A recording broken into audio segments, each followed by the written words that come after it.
Merci infiniment d'être là pour un café très particulier qui risque peut-être d'être douloureux, mais qui rend hommage à une femme, comme disait le docteur Zarviski, une femme exceptionnelle.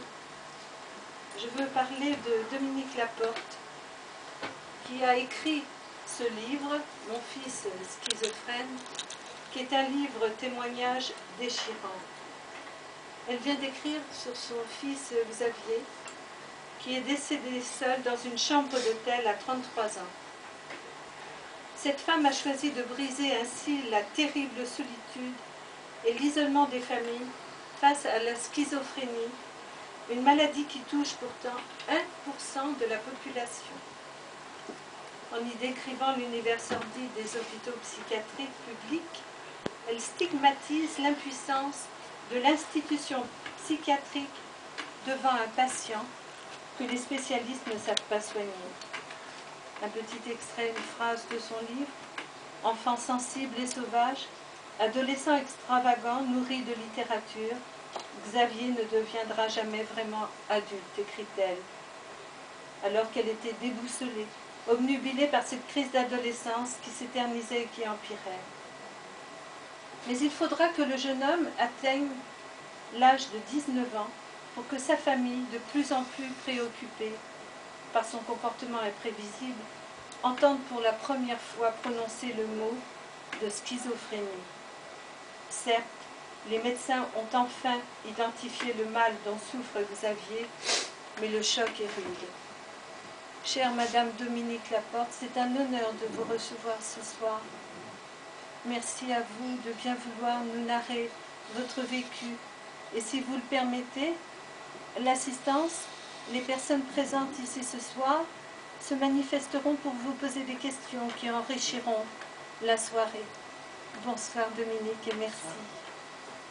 Merci au nom de Xavier, parce que c'est très émouvant pour moi tout ce que vous venez de dire. Et bien qu'il soit parti depuis 7 ans, j'ai toujours la même émotion quand il faut parler de lui, mais ne vous inquiétez pas, je ne vais pas être larmoyante, mais c'est toujours une douleur. Une douleur et une très grande colère aussi, parce que j'estime qu'il n'a pas été soigné comme il aurait dû l'être, et qu'on l'a laissé mourir, et que il y a eu non-assistance à personne en danger, et j'ouvrirai le débat en disant qu'il y a eu homicide involontaire. C'est très fort de dire ça, mais c'est exactement ce que je pense. En tout cas, la non-assistance à personne en danger, elle est véritable. Et mon fils avait 33 ans, il n'aurait pas dû mourir dans les conditions dans lesquelles il est mort. Voilà. Il serait peut-être mort différemment, mais je n'accepte pas la façon dont il est mort. Voilà. Oui, d'ailleurs, dans votre livre, vous mettez en cause les institutions.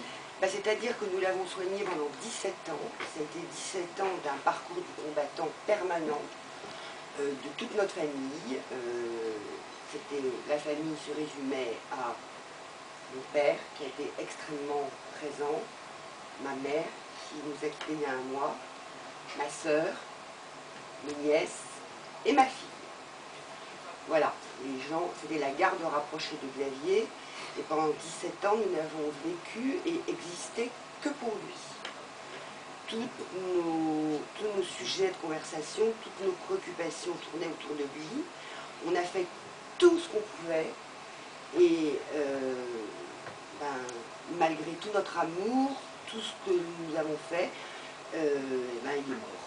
Il est mort parce qu'on l'a laissé mourir et qu'on l'a laissé tout seul dans une chambre d'hôtel, que j'ai appelé au secours et qu'on m'a dit « Oh, mais il ne dépend plus de notre secteur, donc nous ne pouvons rien faire ». Et alors qu'il venait quand même de passer près de 2 ans de cas psychiatrique en placement d'office, son placement d'office a été levé sur sa demande, on n'a pas encore compris pourquoi, et il a voulu aller habiter à l'hôtel. Je l'ai sorti de l'hôtel un 9 mars. Le 11 mars, il s'était décollé tout le cuir chevelu entièrement. Donc j'ai téléphoné à l'hôpital pour dire mon fils vient de se décoller le cuir chevelu, envoyez-moi une ambulance. Et là, on m'a répondu, madame, il ne dépend plus de notre secteur. Il était dans un hôtel au Bourget, qu'il avait choisi, parce que c'était près d'une pagode bouddhiste. C'était un choix de sa part. Et moi, ça m'arrangeait bien, puisque j'étais enseignante à Aubervilliers. Donc, je pouvais lui rendre visite facilement, des visites qui n'avaient pas l'air d'être des visites, mais des petits coucous, enfin bon. Donc, le lundi, quand j'ai dit qu'il s'était décollé le cuir chevelu, j'ai appelé à l'aide l'hôpital Perret-Vaucluse, qu'il soignait depuis quand même 17 ans. Et là, on m'a dit, il ne dépend plus de nous. Il faut appeler le secteur du Bourget. Et le secteur du Bourget ne m'a donné un rendez-vous que pour 15 jours après. C'est-à-dire, c'était le rendez-vous était pour le 23 mars, et là, nous étions le 11 mars. Et le samedi suivant, c'est-à-dire le 16 mars, on est allé le voir tous les jours, tous les jours. Le 16 mars, et bien, on l'a retrouvé mort dans sa chambre d'hôtel. Voilà.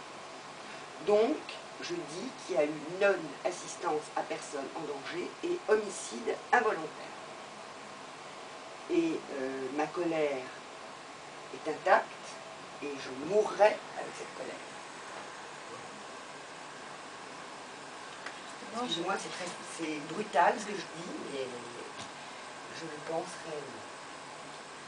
Parce que justement, j'allais vous poser une question, à savoir, qu'est-ce qui vous a permis de tenir pendant tant d'années avec ce fils? Je ne sais pas. Je ne sais pas. Ce fils, entouré d'amour. Eh ben, je pense que c'est le clan. C'est le clan de la famille qui a permis de tenir. C'est-à-dire que ma sœur qui est là, ma nièce, ma fille, et puis mes parents. Mes parents qui ont fait le sacrifice de leur troisième âge. C'est-à-dire qui m'ont permis de continuer à vivre. Parce que j'ai rencontré quantité de mamans, parce qu'en général, les papas, ils ne sont pas là, hein. Il y en a très peu. Hein. Il y en a très très peu. Les papas ne sont pas là, même quand ce n'est pas le papa du malade, en général, il part aussi, parce que moi, j'étais mariée à l'époque, c'était le père de ma fille, il est parti lui aussi. Donc, il y a beaucoup de femmes seules. Je ne sais pas comment elles font pour tenir.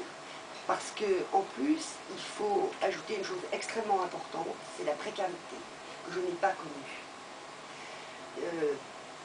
Parce que ces femmes qui se retrouvent avec un malade comme ça à la maison, souvent elles sont obligées de s'arrêter de travailler. C'est pas possible. Bon, donc elles vivent quelquefois sur l'allocation d'adultes handicapés de leur fils ou de leur fille. Ce qui fait pas beaucoup. Hein. Donc moi, je n'ai eu aucun problème matériel. Qui est extrêmement important, primordial. Hein. Et puis, je n'ai eu aucun problème de... il y en avait toujours un pour remonter le moral de l'autre. Hein. C'est-à-dire que ceux qui étaient le plus au front, je pense que, je peux le dire ceux qui étaient le plus au front, c'était mon père et moi. Voilà, tous les deux, d'ailleurs je le raconte très bien dans mon livre, on a fait un véritable tandem. Hein. Ma maman aussi était très très très présente, mais les rendez-vous chez les médecins, les fugues, les choses graves qui se sont passées, on y a fait front tous les deux. C'est-à-dire que le jour où il est passé à travers une verrière à 4 h du matin, qui s'est retrouvé à Bichat, il n'y a que lui et moi qui l'avons dessus. On a fait... on savait qu'il était dans un squat, on se relayait pour aller boire un café chaud et on était sous la neige pendant 2 ou 3 heures tous les deux pour être là quand il allait sortir du squat. Enfin bon, tous les deux on a vraiment vécu des choses terribles, mais je pense qu'on a pu les vivre et les supporter parce qu'il y avait un noyau dur, familial, très comment dire, très soudé. Et quand les uns n'en pouvaient plus, et ben, c'est les autres qui relayaient. Voilà. Ils pouvaient aller chez ma sœur, ils pouvaient aller chez mes parents, ils pouvaient aller chez moi. Donc ça faisait un triangle. Enfin bon, l'intolérable a été atteint de très nombreuses fois. Et ce dont je suis le plus fière aujourd'hui, C'est d'être comme on est. C'est-à-dire de dire, bah non, continue la vie, il est toujours là, il est toujours là, et il sera toujours là. Mais oui, on a continué.